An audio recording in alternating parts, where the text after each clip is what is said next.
Hello everyone. इस video में हम करने जा रहे हैं how to find the mean by using assumed mean method. So for doing this question I am taking one example. Suppose there are 30 students in a class and they appeared in a test of 100 marks.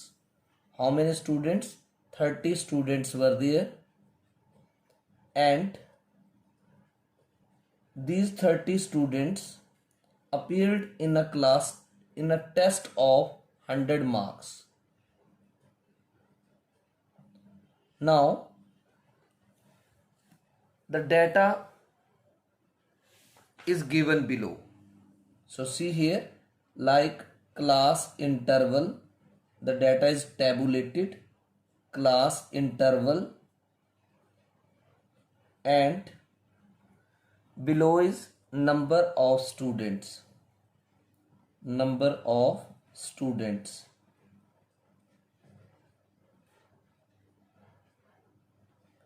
So how the data is tabulated, ये एक table दे रखा है आपको values का। जैसे this is the table.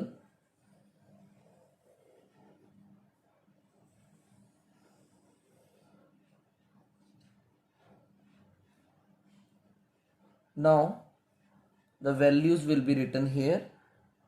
10 to 25 marks are obtained by 2 students.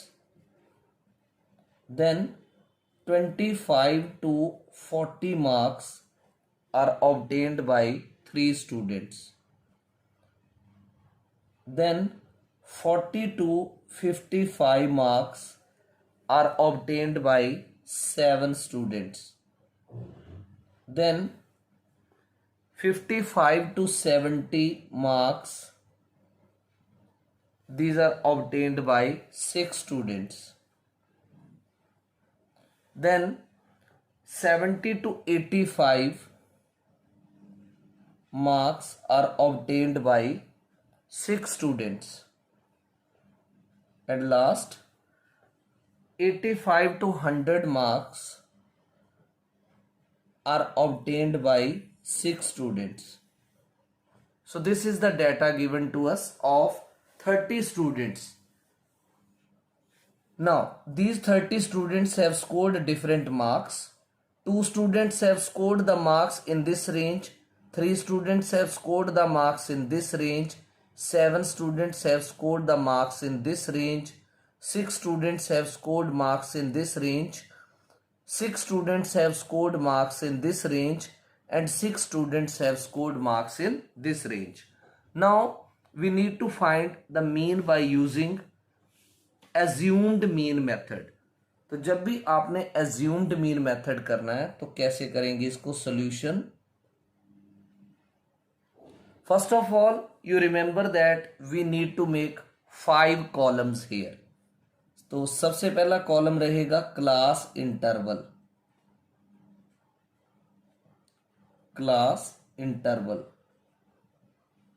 So class intervals are already given to you.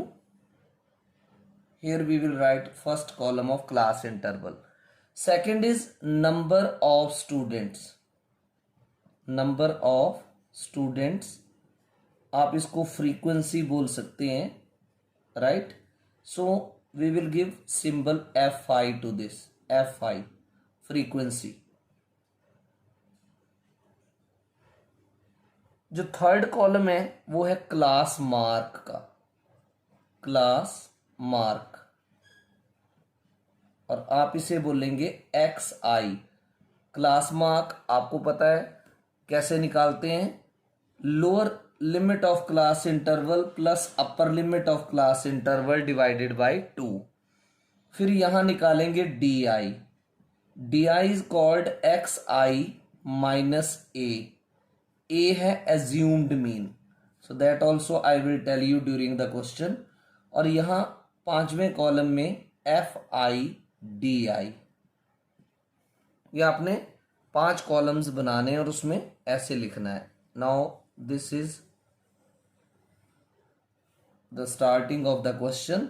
यहाँ लिखेंगे class interval में 10 to 25, उसके बाद 25 to 40, then 40 to 55, then 55 to 70, then 70 to 85, and then 85 to 100.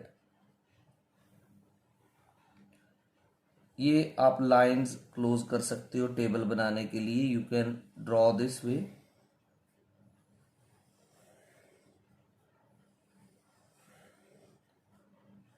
Now, after drawing all these lines, you can see here frequencies are given. 10 to 25 की frequency is 2, 25 to 40 की is 3, then 7, then 6, then 6 and last also 6. अब class mark कैसे निकालेंगे? Lower limit क्या है इस interval की? 10. Upper limit क्या है? 25. तो 10 प्लस 25 कितने होते हैं? 10 प्लस 25 35. 35 को 2 से डिवाइड करना. मैं एक आपको लिख कर बता देता हूं. 10 प्लस 25 डिवाइडेड बाई 2. 35 ओवर 2 बना 17.5. 25 प्लस 40 65. 65 को 2 से डिवाइड करेंगे 32.5. 40 प्लस 55 इट इज 95. 95 को 2 से डिवाइड करेंगे 47.5. 55 प्लस 70 125. 125 को 2 से डिवाइड करेंगे 62.5. 70 प्लस 85 155. 155 को 2 से डिवाइड करेंगे 77.5. 85 प्लस 100 इज 185 और 185 को 2 से डिवाइड करेंगे तो 92.5. ये आपने क्या निकाल दिया? Class marks. अब आपको एक एज्यूम्ड मीन निकालना है. कैसे निकालते हैं एज्यूम्ड मीन? पहले तो ये वैल्यूज देखो एक्स आई की कितनी है. 1 2 3 4 5 6. जो मिडल मोस्ट वैल्यू होती है उसको हम एज्यूम्ड मीन बोलते हैं. तो आप ये देखो, अगर आप दो वैल्यूज ऊपर छोड़ देते हो और इसको लेते हो 47.5 को मिडल, तो नीचे 3 वैल्यूज रह जाती हैं. अगर 3 वैल्यूज ऊपर छोड़ते हो और 62.5 को लेते हो मिडल वैल्यू, तो नीचे 2 वैल्यूज रह जाती हैं. तो आपको एक किसी भी वैल्यू को एज्यूम्ड मीन लेना है. सपोज चाहे आप 62.5 ले लो, चाहे ये, मान लो मैं ये ले लेता हूं एज्यूम्ड मीन दिस, और यहां पर मैंने क्या लिख दिया? A. By estimate we are to take this middle value. अब डी आई क्या है? X I minus A. यहां एक्स आई की क्या वैल्यू है? 17.5. इसमें से आपने माइनस करना एज्यूम्ड मीन यानी ए 47.5. तो आप देख सकते हैं 17.5 प्लस का और ये माइनस का है, तो आंसर आएगा माइनस में.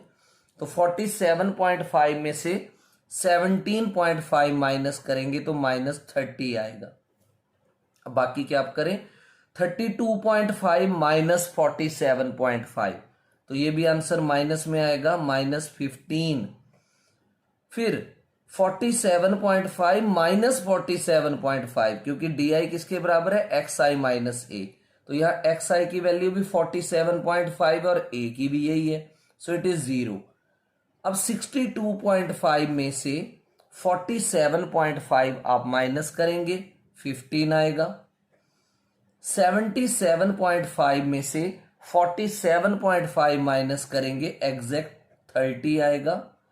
92.5 में से 47.5 माइनस करेंगे तो यहां पर आएगा 45. अब आपको एफ आई डी आई निकालना है. तो एफ आई ये देखो 2 है और डी आई कितना है? -30. 2 इंटू -30 कितना बनेगा? -60. अब 3 इंटू -15 -45. 0 इंटू 7 ये डी आई है, ये एफ आई है. 0 into 7 is 0. 15 into 6 90. 30 into 6 180. 45 into 6 this is 270. तो ये आपने वैल्यूज टेबल में फाइंड आउट कर ली। अब आपको एक कॉलम में यहां पर सिग्मा FIDI निकालना है। ये कैसे निकलेगा? इन वैल्यूज को प्लस करके। तो आप देख सकते हैं यहां दो वैल्यूज जो है वो नेगेटिव है। कौन कौन सी? 60 और 45। तो आप रफ वर्क में 60 और 45 को ऐड कर दो। तो जैसे मैंने यहां 60 और 45 को ऐड किया, 5 एंड 6 एंड 4 आया 10। अब ये जो 105 है वो माइनस का आएगा। अब ये जो प्लस की वैल्यूज है इनको आप अलग ऐड कर लो। 180 प्लस 90 होता है 270, और ये 270 और है तो 540 बना। 540 प्लस का बना और 105 माइनस का था। सब्ट्रैक्शन करो, 10 minus 5 this is 3, 5 minus 1 is 4। तो ये प्लस का आएगा, सिग्मा FIDI क्या आएगा? 435। अब आप यहां पर सिग्मा FI निकालो, यानी इन सब वैल्यूज को ऐड कर दो। तो आपको पहले दिया जा चुका है कि 30 स्टूडेंट्स का डाटा, आप इसको ऐड करके भी चेक कर सकते हैं, आपके पास 30 आंसर आएगा इसका। सिग्मा को सुमेशन भी बोला जाता है, SUMMATION। सुमेशन मीन्स सम। अब एज्यूम्ड मीन से मीन निकालने का फॉर्मूला ये है, x बार है mean, it is equal to A plus sigma FIDI upon sigma FI। Now A क्या है आपके पास? A एज्यूम्ड मीन, और कितना था? 47.5 प्लस सिग्मा FIDI कितना है? 435 अपॉन सिग्मा FI कितना आपने निकाला था? 30, राइट। अब 47.5 को तो 47.5 ही रहने दो, प्लस 435 को 30 के साथ आप साइड में लॉन्ग डिवीजन कर लो, या पहले थोड़ी सी कटिंग भी कर सकते हो, जैसे 5 6 आर 30, 5 8 आर 40, 3 5 7 आर। अब 87 को 6 से डिवाइड कर दो, आपको मिलेगा 14.5। अब 47.5 में 14.5 को ऐड करें, 5 and 5 is 10, 1 carry, 4 and 1 5 and 7 12, 1 carry, 1 and 1 2 and 4 6, 62.0 means 62 is the average, means mean. So this was the way to calculate the mean by using assumed mean method. Hope you have understood the explanation. Thank you.